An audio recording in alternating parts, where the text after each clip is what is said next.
waxaan rabaa inaad dhinto ayaan rabaa oo adduunyadan kuma noolaan karo. nolosha adduunyadan taallo oo dhan ma rabo.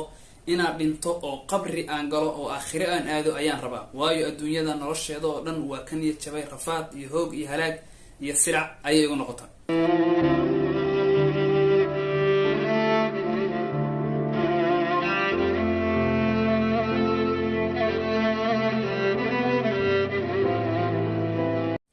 waddanka Masar ayaa maalmihii u dambeeyay waxaa laga hadalhayay qiso naxdin iyo walwal iyo walbahaar iyo yaab iyo amakaag leh.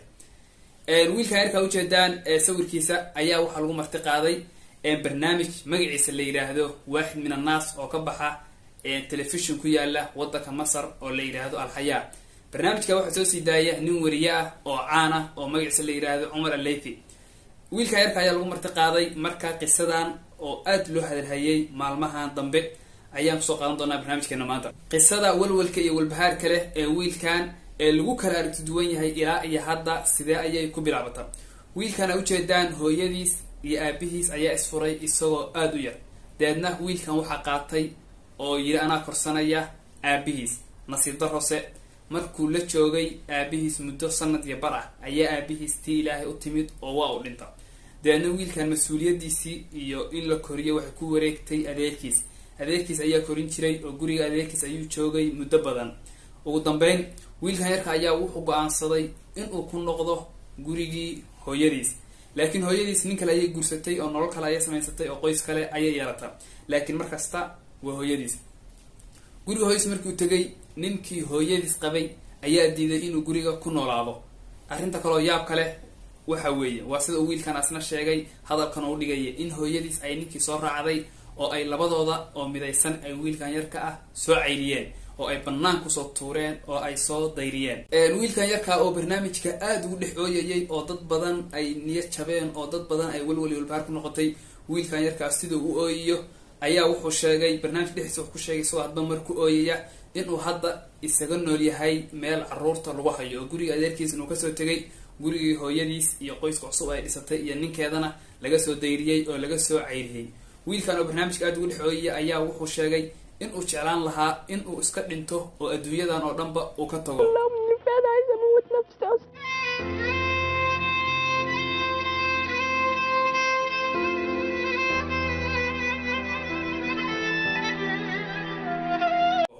wiilkan yarka marka uu barnaamijka aan soo sheegnay ee magaciisa la yiraahdo waaxid min annaas oo ka baxa telefishinka Al-Hayaa ee uu daadiyo ninka Umar la yiraahdo ee wariyaha Masaariga uu inta ku dhex sheegay ee uu yiri waxaan jeclaan lahaa in aan iska dhinto oo adduunyadan ka tago.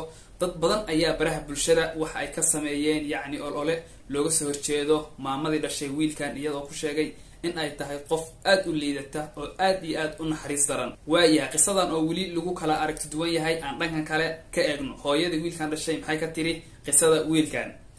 mar dambe qayb kamid ah warbaahinta waddanka Masar ayaa u tagtay hooyadii wiilkan dhashay iyadoo laga wareystay oo la yiri wiilkaaga ayaa barnaamijkaas lagu marti qaaday dee Masar oo dhan baa looga sheekeysanayaa wixii aad samaysay iyo naxariis darradii aad samaysay ka waran. waxay tiri sidaas wiilkaygu wax u dhigay ma ahan bay tiri. wiilkan aniga iyo aabihiis waan isqabnay bay tiri. dad qoys ayaan ahayn laakiin waxaa naga dhex jiray family problem aad u weyn. waxaan ka codsaday bay tiri maadaama aanan wada noolaan karin oo mushkilada iyo dhibaato weyn ay dhexdeena taalo inuu ifuro. aabihiis wuxuu igu xujeeyay bay tiri intuusan dhiman yacni markuu ifurayay waan ku furayaa laakiin wiilkan yarka waa in aniga iiga tanaasusha aniga ayaa korsanaya yacni iiga tanaasul wiilkan yarka aniga ayaan korsanaya. waayahay bay tiri wiilka yarka adiga hadday aad korsanaysid aniga wax dhibaato ah iguma hayso. wiilka yarka qaado noo kori anigana ifur oo madaxayga halkaas ii dhig. sidaas ayaan ku kala tagnay bay tiri aniga iyo wiilkan aabihiis. deedna sanad iyo bar kadib sidaa la socotaan waxay tiri wiilka yarkan uu barnaamij ku dhex sheegay aabihiis waa uu dhintay. wiilkan wuxuu u wareegay xaafadda adeerkiis ayaa korsan jiray oo guriga adeerkiis ayuu muddo fara badan joogay. waxay tiri mar ayaan la xiriiray adeerkiis waxaan ku yiri wiilkii ayaan rabaa inaan korsado laakiin adeerkiis wuxuu igu yiri waxaan maqlay inaad nin kale guursatay oo nolol kale aad samaysatay oo qoys ay yeelatay. wiilkan faraha ka qaad qoyskaaga iyo caruurtaada iyo ninkaaga la joog. wiilkaynana faraha nooga qaad. waxaan ku yidhi bay tiri wiilkan anaa dhalay 9 bilood ayaan caloosha kusoo hayay hooyadiis ayaan ahay wiilkan igu soo wareeji laakiin waa u diiday bay tiri. maamadan ayaa sidoo kale wareysigeeda waxay ku sheegtay in arrintan ay tahay arrin ay laga soo abaabulay wiilka adeerkiis xaafadooda oo iyada iyo qoyskeeda iyo ninkeeda cusub iyo caruurteeda loogu dan leeyahay oo wiilkeeda ay jeceshahay, wiilkeedana hadda ay korsanayso, oo hadda haddii lagu soo wareejiyo ay u baahan tahay wiilkeeda, laakiin ayna kusoo wareejineen wiilka oo ay u diidan yihiin, sidoo kalena aysan ogoleen in ay kasoo qaadato. arrintan oo warbaahinta Masar ay si aad u qortay oo si aad looga hadalhayay wadanka Masar oo telefishinno badan iyo wargeyso badan lagu qoray, dadka qayb kamid ah waxay ka fiiriyeen xagal kale. waxay yiraahdeen maalinta ay qisadan dhacaysay, qisadan aad ku weyn oo Masar oo dhan laga hadalhayay ee murugada leh, wiilkan yarka ooyiya ee leh waxaan jeclaan lahaa inaad dhinto, waxay ku beegnayd bay yiraahdeen oo ay ku beegan tahay maalin ay dawladdu siyaadisay gaaska cunnada lagu karsado. رفعت الحكومة المصرية أسعار أسطوانة الغاز في السوق المحلية بنسبة تقارب 8% ليرتفع سعر الأسطوانة. waddanka Masar iyo adduunyada dhan iyo waddan kastaba gaaska cunnada lagu karsado iyo wax walba quuto daruuriga iyo wixii markaas la cuno xiriir la leh waa wax muhiim u ah shacabkii waddankaas degan.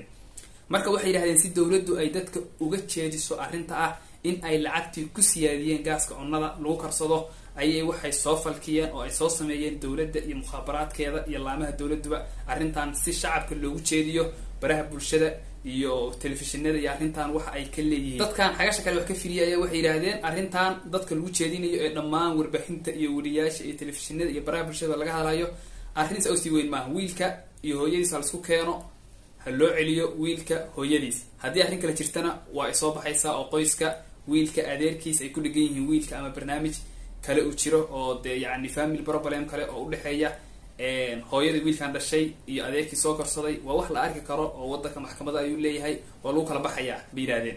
laakiin waxay yiraahdeen boqolkiiba in badan waxaa hubnaa in arrintan ay soo falkiyeen dawladdu oo la doonayo dadka in laga jiheeyo gaaska cunnada lagu karsado oo la siyaadiyo, oo aysan doonayn dawladdu inay dadku ka banaan baxaan oo ay ka dhiidhiyaan maadaama quuto daruurigoodii iyo wixii ay cunnada ku karsan jireen aad loogu qaliyay. runtii barnaamijka wiilkan yar markii aad daawatid naxdin iyo yaab ama kaaga ayaa gudilaya, haddana hooyada warkeeda markaad dhageysatid dib ayaa u istaagaysaa oo waxaa is leedahay bal waxaan fiiri sidee wax u socdaan. haddana markii aad dhageysatid dadka xagasha kale wax ka eegay ee dawladda ku dhegan ee leh dawladda ayaa doonaysa in ay dadka ku jihayso sheekadan iyo qisadan murugada leh, waa yaabaysaa. arrintan waa arrin weli isku murugsan, ilaa hadda dhinac uma dhicin, laakiin aad ayaa looga hadalhayay waayadii u dambeeyay iyo maalmihii u dambeeyay waddanka Masar. adiga maxay kula tahay? ma wiilka ayaa saxan oo hooyada ayaa khaldan oo ninkeeda ayaa ka raacday ilmihii ay dhashay ee 9 bilood ay caloosha ku haysay, mise qisadan waxaa sameeyay wiilka iyo xaafadii adeerkood, mise waxaanba waa wax ay dawladdu kor ka soo sameysay oo mukhaabaraadka dawladda ayaa waxay doonayaan iyo sirdoonka dawladda ayaa waxay doonayaan dadka inay ka jiheeyaan tilaabadan kharaar ee ay dawladdu qaaday ee ah in gaaskii ay dadku cunnadooda ku karsanayeen ay dawladdu sicirkiisi cirki gelisay. runtii aniga ka yimid ahaan arrinta wiilkan yar ee walwalka iyo walbahaar kale mar kalena markaad dhanka hooyada ka fiirisid ay leedahay aniga ayaa la dulminayaa, mar kalena markaad ka fiirisid dadka xagasha ay ka fiiriyeen ee ah in dawladda iyo sirdoonka dawladda ay barnaamijkan soo agaasimeen, aniga ka yimid ahaan waa ku wareeray oo wax aragtiya waa ka qaadan waayay wiilkan barnaamijkiisa. لا أي حتة دي لا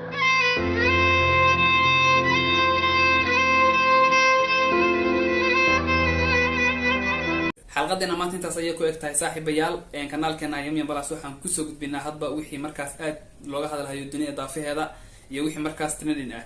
waxaan si xushmad iyo qadarin ku jirto idinkaga codsanayaa inaad subscribe saartaan kanaalkayga YouTube-ka, sidoo kale waxaa jira page aan ku leenahay Facebook-ga oo isla magaca kanaalkan wato oo Yamyam Plus ku qoran tahay. page-kaas oo aan si maalinle ugu soo gudbino dhacdooyinka dunida daafaheeda ka dhacaya. waa maasantiin saaxiibayaal, guuleysta nooli kulan.